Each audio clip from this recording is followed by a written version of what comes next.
जाधव साहेब व एलसीबीचे पीआय शिळींकर साहेब, त्यांची टीम आणि आमच्या आळेफाटा पोलीस स्टेशनची टीम संयुक्तरित्या 5 दिवस रात्र करून हा तपास करत होता। सदर तपासामध्ये तांत्रिक विश्लेषणाचा आम्ही वापर करून व स्पॉट व्हिजिट करून रूटचा संपूर्ण तपास करून त्यामध्ये आम्हाला एक व्हेकल आहे, ते गुन्ह्यामध्ये वापरलेलं जी काही व्हेकल आहे म्हणजे त्याला पिकअप व्हॅन म्हणतात, तर ती आम्हाला ट्रेस झाली आणि त्याच्यावरनं नंतर तांत्रिक विश्लेषणाचा तपास करून सदरचा गुन्हा आम्ही उघडकीस आणला। सदर गुन्ह्यामध्ये रेकॉर्डवरील आरोपी हे 5 आरोपी आम्हाला ताब्यात मिळालेले, परंतु उर्वरित 5 आरोपी हे फरार आहेत, त्याचे नावं निष्पन्न झालेले आहे। तर ह्या कामगिरीमध्ये आमचे सहाय्यक फौजदार दीपक साबळे म्हणजे एलसीबीचे कर्मचारी आहेत, पोलीस हवालदार अमित माळुंजे, पंकज पारखे, विनोद गायकवाड आणि तांत्रिक विश्लेषणाचं एक्सपर्ट राजू मोमीन यांचं वेळोवेळी सहकार्य घेऊन आम्ही ह्या गुन्ह्याचा तपास करून गुन्हा उघडकीस आणला आणि याच्यामध्ये 2 लाखाच्या आसपास सोन्याचे आणि चांदीचे काही दागिने ह्या अटक आरोपींकडून रिकव्हर झाली आहे। तर असा टोटल 12 लाखाचा माल आम्ही जप्त केलेला आहे। उर्वरित जो तपास राहिलेला आहे, जे बाकीचे आरोपी आहेत रेकॉर्डवरचे, यांचे नावं निष्पन्न झालेले आहेत, यांच्याकडे सुद्धा पकडण्यासाठी आमच्या टीम रवाना झालेल्या आहे आणि हा तपास संपूर्ण पोलीस डिपार्टमेंटचे कुटुंब प्रमुख संदीप गिल सर आणि चोपडे साहेबांच्या मार्गदर्शनाखालीच झाल्याने हा उघडकीस आलेला आहे गुन्हा। आणि रात्रंदिवस पोलीस मेहनत करत असतात, पण मी सांगू इच्छितो की हा जो भाग आहे हा सगळा ऍग्रिकल्चरचा भाग आहे। तालुक्यामध्ये माझे 4 पोलीस स्टेशन्स आहेत, आळेफाटा आहे, ओतूर आहे, जुन्नर आहे, नारायणगाव। तर ह्या भागामध्ये संपूर्ण शेतकरी वर्ग आहे। हा शेतकरी वर्ग आपापल्या शेतामध्ये मोठमोठे बंगले करून राहतात।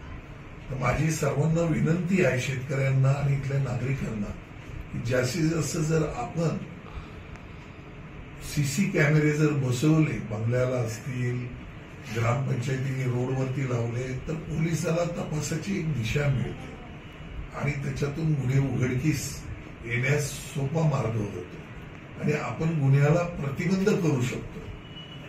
त्याचप्रमाणे मी ग्रामीण भागातील जे पोलीस पाटील आहे, ग्रामपंचायतीचे सरपंच आहे, ग्रामसेवक आहेत, यांना पण मी आवाहन करतो, वेळोवेळी आम्ही या संदर्भामध्ये मिटिंगा घेतलेल्या आहेत की हा ग्रामीण भाग आहे आणि याचं क्षेत्रफळ जे आहे या तालुक्याचं खूप मोठ्या प्रमाणामध्ये, शहरामध्ये कमिशनर एरियामध्ये सुद्धा आम्ही काम केलेलं आहे, पण छोटे छोटे पोलीस स्टेशन्स असतात, प्रत्येक पोलीस स्टेशनच्या बॉर्डरवरती नाकाबंदी असते, चोर शक्यतो तात्काळ मिळतो, परंतु ग्रामीण भागामुळे एरिया मोठा असल्या कारणाने आणि उसाचा बेल्ट असल्या कारणाने या ठिकाणी पोलिसाला जाण्यासाठी विलंब होतो आणि ह्या विलंबामध्ये मग चोरांना फायदा होतो पळून जाण्यासाठी।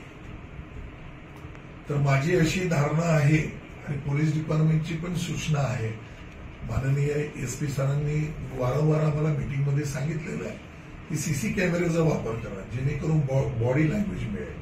तुमचा जरी तोंडाला मास्क लावला असेल तर बॉडीला लँग्वेज मिळेल, एखादा फिगर मिळाला तर त्याच्यावरनं आम्ही त्या याच्याने तपास करू।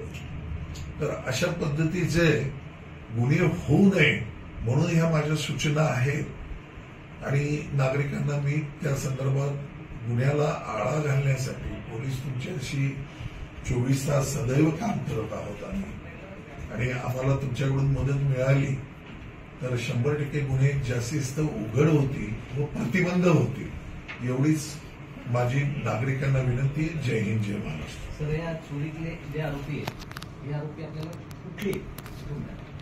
हे आरोपी, काही आरोपी शिरूर नावरा या साईडचे आहेत, काही आरोपी नगर जिल्ह्यातील नेवासा म्हणून गाव आहे तिथले पारधी आहे. आणि जगामध्ये आता कम्युनिकेशन फास्ट झालेलं आहे, म्हणजे तुम्ही अमेरिकेशी सुद्धा फोनवरती बोलू शकता, मद्रासच्या माणसाला कॉल करायचा असेल तरी बोलू शकतात. आणि व्हेकल वाढलेले आहे, कोणत्याही व्हेकलचा वापर करून 200 किलोमीटर 500 किलोमीटर येऊन चोरी करू शकतात. आता एक 4-5 दिवसापूर्वी नारायणगावमध्ये एक घरपुडी झालेली आहे. ती घरपुडी आम्ही त्याचे संपूर्ण फुटेज काढले, तर त्यामध्ये गुजरातचा आरोपी आहे आणि गुजरातची गाडी आहे, त्याला महाराष्ट्राची नंबर प्लेट लावलेली आहे. आरोपी रेकॉर्डवरचा गुजरातचा आहे, म्हणजे तो गुजरातचा आरोपी जर नारायणगावला येऊन चोरी करतो तर हे चोर सगळे सर्वे करताय आणि मग आपण का अज्ञान राहावं. हे आम्हाला जो गुजरातचा आरोपी डिटेक्ट झाला आहे तो फुटेजमुळेच झालेला आहे. तर शक्यतो जेवढे आयसोलेट एरियामध्ये म्हणजे निर्जन एरियामध्ये जे बंगले आहेत त्या बंगल्यांनी कॅमेरे बसवावे. तर कॅमेराचा डीव्हीआर हा चोराला सापडला नाही पाहिजे अशा ठिकाणी तो ठेवला पाहिजे. जर कॅमेरे बसवलेत आणि डीव्हीआरच जर चोराने चोरून गेला तर तुम्हाला काही मिळू शकत नाही. परंतु ठिकठिकाणी जर कॅमेरे असतील तर त्याच्यामध्ये पुढच्या कॅमेऱ्यामध्ये त्या पिरियडमध्ये कुठली गाडी गेली, कुठलं व्हेकल गेलंय, 2 व्हीलर गेलाय का, मग त्या व्हेकलचा आम्हाला आयडेंटिफाय करून बॉडी लँग्वेजवरून पोलिसाला तांत्रिक विश्लेषणाचा वापर करून असे गुन्हे उघडकीस होतात. सर, आर्य पटेला जे चोरी झाली त्याच्यामध्ये एकूण किती तोळे सोनं गेलं, आता रिकव्हर किती झालेले?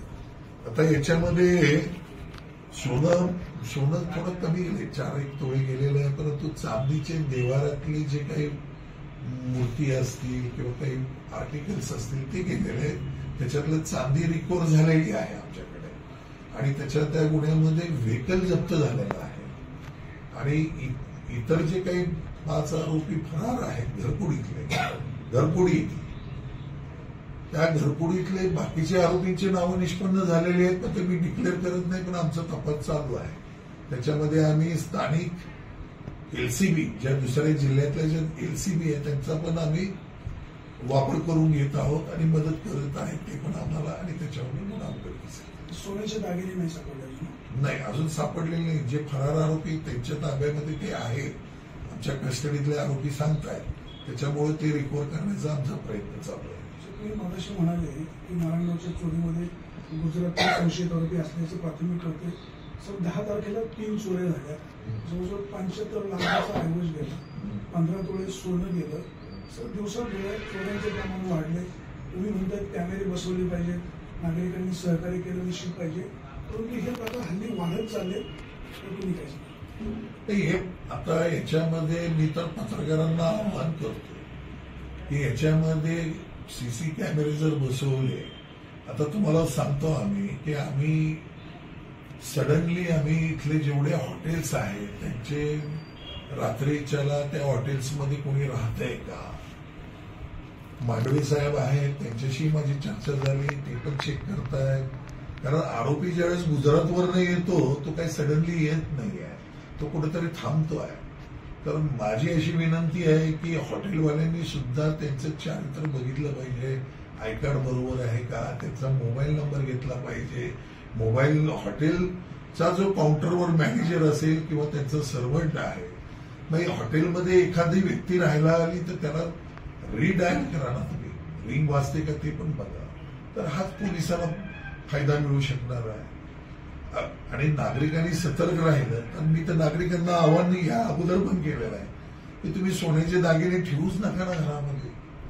शक्यतो तुम्ही लॉकरमध्ये ठेवा. कुठल्या लॉकरमध्ये? बँकेच्या लॉकरमध्ये.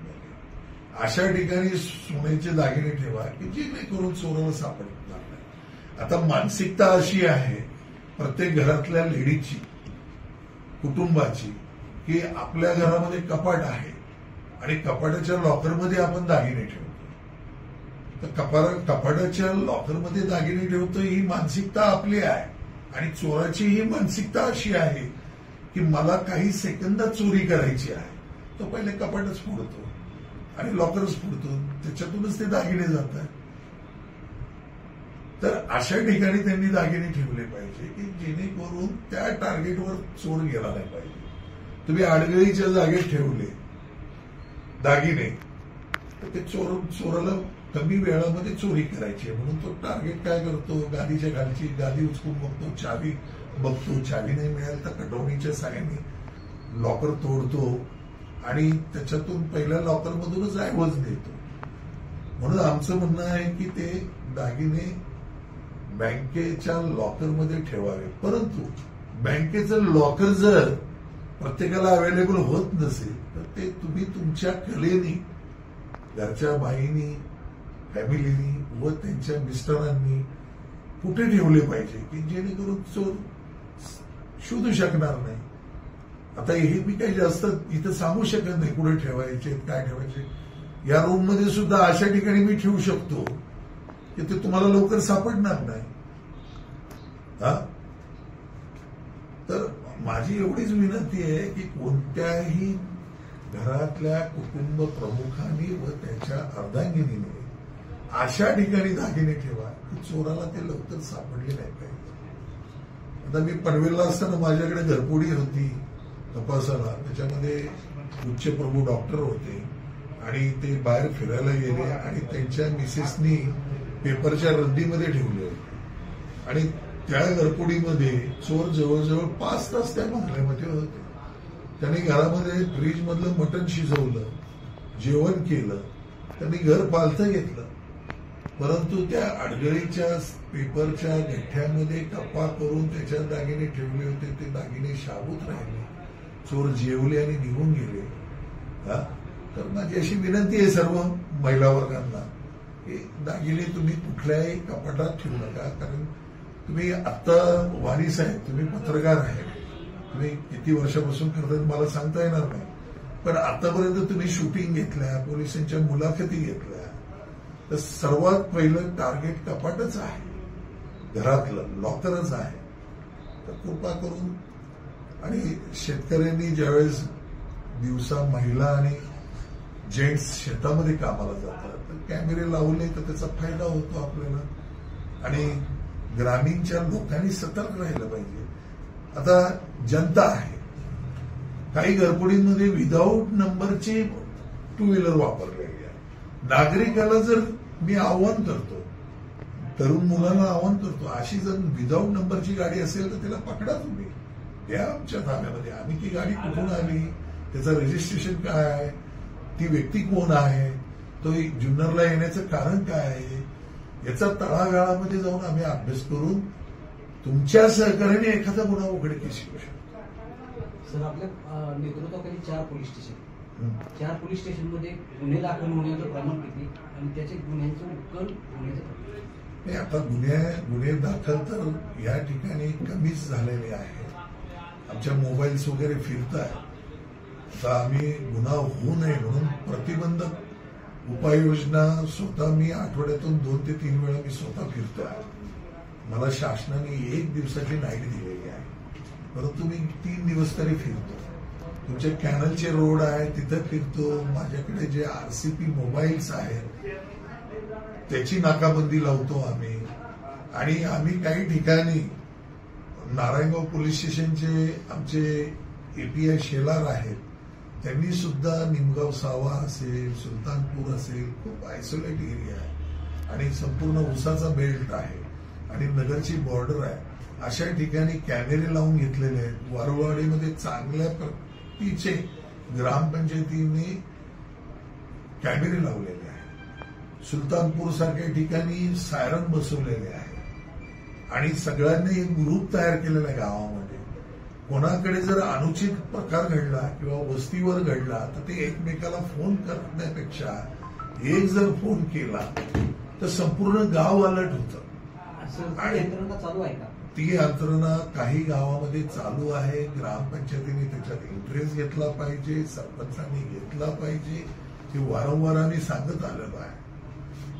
त्याच्यामध्ये आमदार साहेबांनी जर इंटरेस्ट घेतला तर त्याच्यामधून जर तो निधी प्राप्त झाला तर ती ऍप्स आहे, सुरक्षा ऍप्स म्हणून एक आहे, त्याच्यामध्ये फोन जातात. आता सुलतानपूर सारख्या गावामध्ये चालू आहे तिथले गावातले लोक नाईट राऊंडला काही तरुण मुलं आम्हाला भेटतात, चहाची किटली घेतात, पोलिसांना पण चहा पाजतात, ते पण पिताय, त्यांच्या हातामध्ये काठ्या वगैरे, फक्त पकडा, कायदा हातात घेऊ नका, अशा त्यांना सूचना आहे. काही जर घटना घडली तर मोठा सायरन बसवलेला आहे, तो जर सायरन वाजवला तर चोराच्या मनामध्ये चांदण्याची भीती, तसंच सायरनची भीती. सायरन वाजला तर गाव अलर्ट होतो आणि गाव अलर्ट झालं तर प्रिव्हेंट होतो. तर माझी अशी वैयक्तिक विनंती आहे नागरिकांना असेल, प्रशासनाला असेल, की ह्या स्कीम चालू केल्या पाहिजे. कारण पोलिसाला एकच काम नाही आहे, पोलिसाला व्हीआयपी मुवमेंट्स आहे, बंदोबस्त आहे, आमचं कामच आहे, फील्ड वर्क आहे, पेट्रोलिंग आहे, कोर्टाच्या साक्षी आहेत, पेपर वर्क आहे, काम भरपूर आहे. 24 तास पोलीस काम करत आहे. इतर डिपार्टमेंट 6 नंतर ऑफिस बंद होतं, तर पोलीस 24 तास कर्तव्यावरती हजर आहे. पण पोलीस काम करत असताना नागरिकाची पण साथ पाहिजे, सगळ्यांची साथ पाहिजे, जनतेची साथ पाहिजे, तरच ते काम होणार. साध्या विषयावर नागरिक सुद्धा पोलीस असतात, ते तुम्हाला नेहमी मदत करत असतात. आळेपाडीच्या दोन्ही चोऱ्या तुम्ही लवकर सक्सेस केल्या, उघड केल्या, तुमचं अभिनंदन. आता पिंपरी पेंढारला एक चोरी झाली, येडेगावला झाली, बोरीला झाली, त्या संदर्भात काही उपाययोजना होतात का? सर्वसामान्य माणसाच्या मनामध्ये भीती निर्माण झाली नाही, ती भीती सर्वसामान्य माणसाच्या मनामध्ये नाही आहे. पोलीस काम करतायत, आपणच त्यांना सर्वसामान्यांची भीती दाखवून वातावरण दूषित होत आहे. तुम्ही, माझं वैयक्तिक मत आहे की भीती बाळगू नका. 112 डायल आहे, 112. आमच्या मोबाईलमध्ये MTD नावाचं एक मोबाईल सारखं युनिट आहे, ते माननीय SP साहेबांनी ऍक्टिव्हेट केलेलं आहे. आता पोलीस प्रशासनामध्ये एरिया मोठा आहे, गावं मोठे आहेत, गावांची दूर क्षेत्रामध्ये आहेत, पेट्रोलिंगला मोबाईल कमी आहे. आम्ही आता प्रायव्हेट काही व्हेकल हॅक केले, घेतल्या आणि त्या पेट्रोलिंगला वापरतोय. बरोबर आहे की नाही? पेट्रोलिंगला वापरतोय. मार्शल चालू केल्यात आम्ही. मार्शल ज्या गाड्या आहेत 2 व्हीलर, त्याच्यामध्ये एक कार्बाईन देतोय आम्ही, कार्बाईन देतोय आणि मार्शल या सिटीमध्ये फिरवत आहे. आता नारायणगाव सिटीमध्ये मार्शल फिरते, दुसरी जुन्नर सारख्या ठिकाणी फिरते, आळेसारख्या ठिकाणी फिरतात. तर ह्या हळूहळू सुविधा वाढत गेलेल्या आहेत आणि मिळत आहेत आणि त्याच्यातून आपल्याला निश्चितच फरक जाणवेल.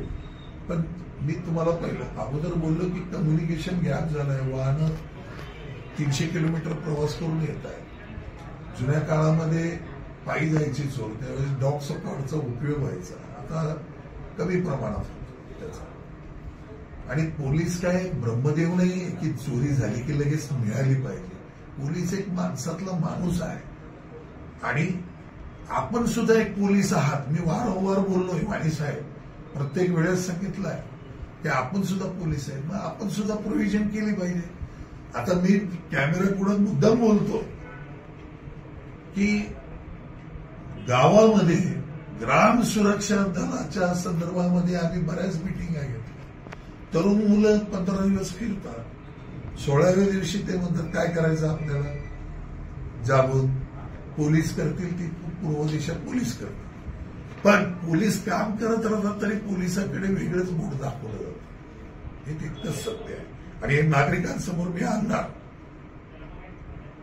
अजून काही प्रश्न विचारायचे? मगाशी असं म्हणाले की बाबा सर्वसामान्य माणसाच्या मनात भीती नाहीये, भीती निर्माण केली जाते. आता आम्ही आमच्या खासगी गाडीने फिरतो, लोकांमध्ये जातो, लोकांच्या मनामध्ये दिवसा चोरी झाल्यावर भीती निर्माण होते, बिबटे असतो, म्हणजे बिबट्याचं राखण करायचं, शेतात काम करायचं. ठीक आहे, मी बोलतो दिवसा ज्या घरपोड्या होतात तर दिवसा संपूर्ण गावाच्या व्यवहाराच्या उलाढाल असतात. चोर कसा समजायचा? तुमच्यातला माणूस आहे, मग तपास करण्याची ती दिशा आहे. जर सीसी कॅमेरे लावले तर त्या पिरियडमध्ये कोण गेला त्या सोसायटीत? आता माझं एक आव्हान आहे, आपल्या जुन्नर तालुक्यामध्ये बंगले तर आहेच आहेत, पण आता जे तुम्ही मला सांगितलं की 3 घरफोड्या झाल्या नारायणगावमध्ये. 3 घरफोड्यांमध्ये आम्ही स्वतः ऑब्झर्वेशन केलं, नेपाळी वॉचमन ठेवलेले आहे. आता मी नागरिकांना सांगतो आणि सोसायटीचे चेअरमन, अध्यक्ष, सोसायटीचे जे कोणी असतील यांनी गार्डबोर्ड लायसन असलेली सिक्युरिटी कंपनीचाच तो सिक्युरिटी लावला पाहिजे. जर अधिकृत सिक्युरिटी जर असेल तर त्याचे हाताचे ठसे घेतले जातात, त्याचे 2 फोटोग्राफ्स घेतले जातात समोरून आणि या साईडने, आणि त्याची चारित्र्य पडताळणी ही आमची डीएसबी ब्रँच आणि पोलीस स्टेशन करते. लक्षात घ्या. इथे काय होतं, सोसायटीला कॅमेरे काही लोकांनी तर बसवलेलेच नाहीये. जी देवकरांची घरपुडी झाली जुन्नर शहरामध्ये, शिवाई मंदिराची यात्रा होती. शिवाई मंदिराच्या यात्रेमध्ये सर्व यात्रा बघायला जातात, घराला कुलूप लावून. चोर अभ्यास करतात की आता घरं खाली आहेत. सोसायटीमध्ये चोर गेला, चोर बाहेर आला, कुठलाही सीसी कॅमेरा नाही. त्यांनी वापरली 2 व्हीलर. 2 व्हीलरच्या ज्यावेळेस हेडलाईट लागतो तर त्यावेळेस त्याचा नंबर ट्रॅक होत नाही कॅमेरामध्ये. मग आम्ही ट्रॅक करत करत परत नावऱ्यापर्यंत गेलो. नावऱ्याच्या पुढे ती गाडी कुठे गेली, कोणत्या दिशेने गेली ते मिळालीच नाही. तरी सुद्धा आमचा तपास चालूच आहे त्याच्यामध्ये.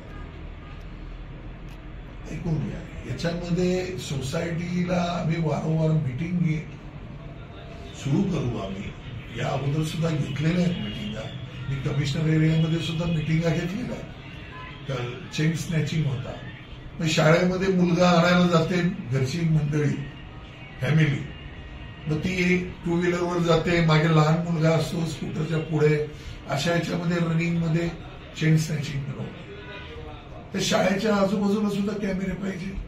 कुठली एक गाडी आली, काय आली, त्याच्यामध्ये पोलीस काम करत नाही असं नाही, करतो पोलीस काम. चेन स्नॅचिंगला आळा घातला पाहिजे. सोसायटीतली जी सिक्युरिटी आहे त्याची चारित्र्य पडताळणी केली पाहिजे. सोसायटीमध्ये कॅमेरे लावले पाहिजे. सोसायटीमध्ये रजिस्टर ठेवलं पाहिजे. जर नवीन माणूस येत असेल तर त्या वॉचमननी सगळी चेक केली पाहिजे. त्याला व्हिडिओ कॉल करून तुमच्या ज्या घरामध्ये जाणार आहे त्या घराशी तुम्ही बोलले पाहिजे की हा माझा पाहुणा आहे का, तरच अशा ठिकाणी घरफोड्या कमी होतील.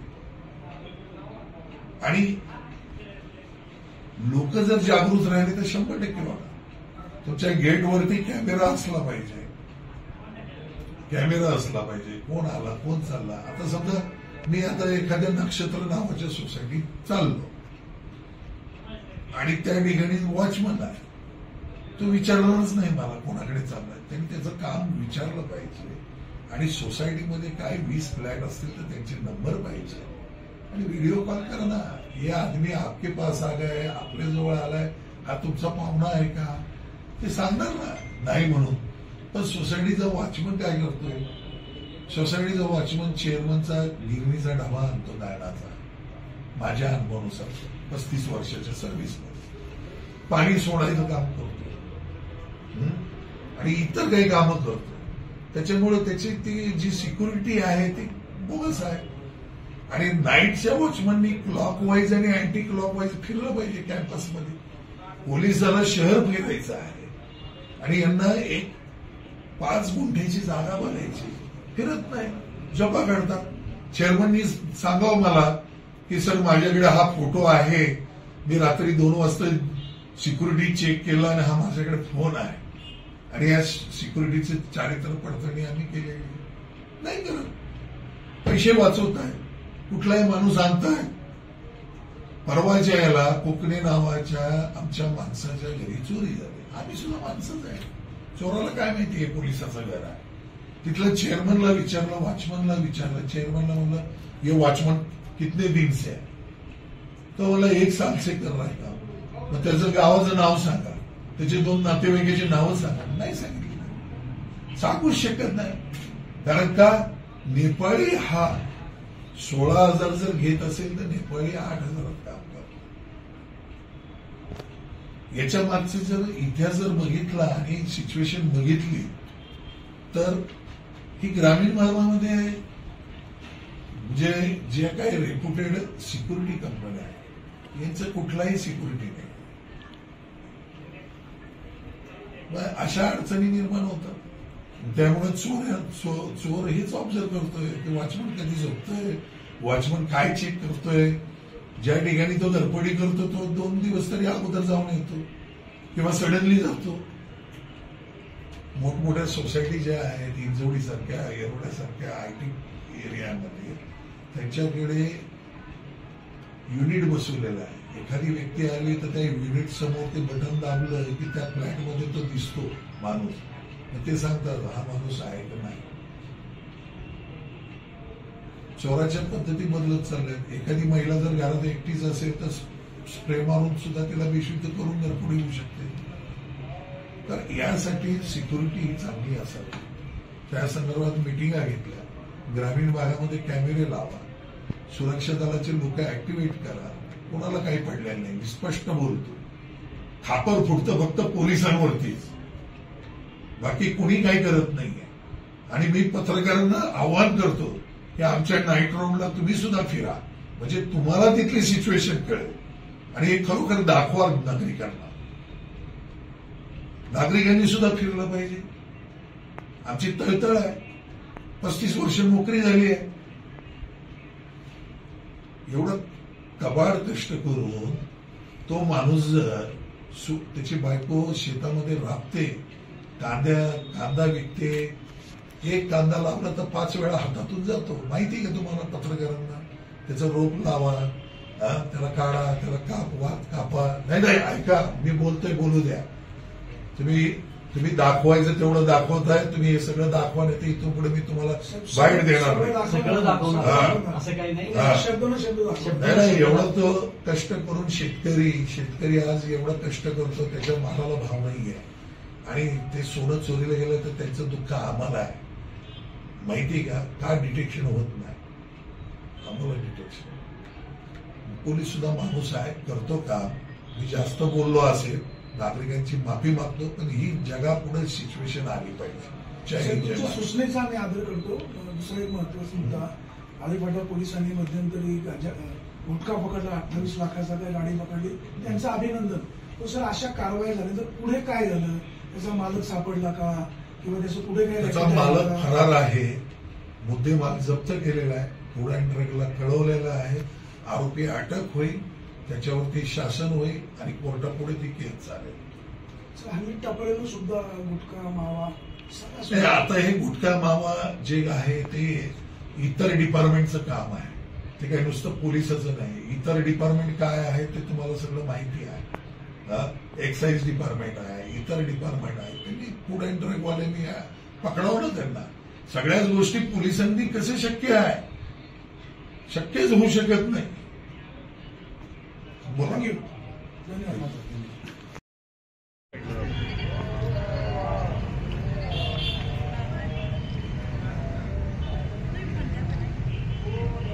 झाला का फोटो झाले का?